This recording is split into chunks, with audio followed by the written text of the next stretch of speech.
বলেন। আপনারা কি ছিলেন কালীগঞ্জ পৌরসভার দিন 2 নম্বর ওয়ার্ড বাকুলিয়া গ্রামে? এখন এটা তো আমি বলতে বাকুলিয়া, হ্যাঁ বলেন। তখন দেখতে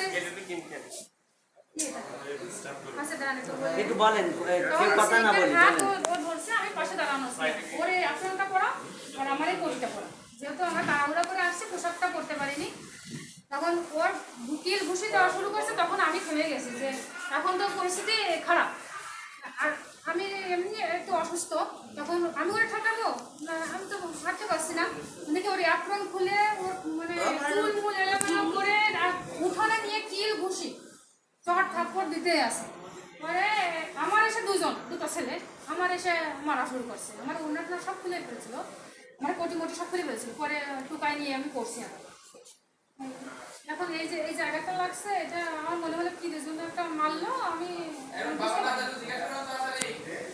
পরে দেখি যে রক্ত বের হচ্ছে তারা কয়জন ছিল?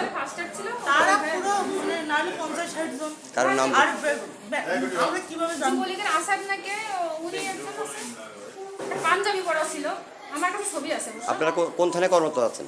যশোর কোতোয়ালি থানা। যশোর কোতোয়ালি থানায়। ছেলের বাড়ি আপনারা এখানে আসছিলেন আসামি ধরতে নাকি? না না না এটা হচ্ছে ভিকটিম।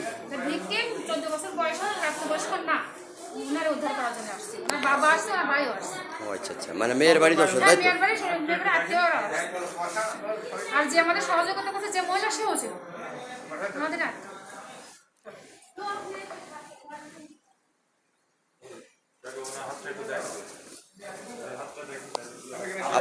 আপনার নাম রাবিয়া, যশোর কোতোয়ালিতে আছেন?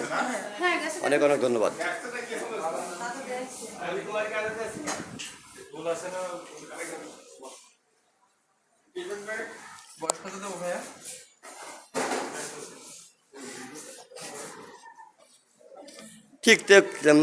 ঠিক তেমনি দেখতে পাচ্ছেন আমার ঝিনাইদহ জেলার কালীগঞ্জ থানার অন্তর্ভুক্ত পৌরসভাধীন 2 নম্বর ওয়ার্ডে ভিকটিমের বাড়িতে গিয়ে 3 পুলিশ সদস্য আহত এবং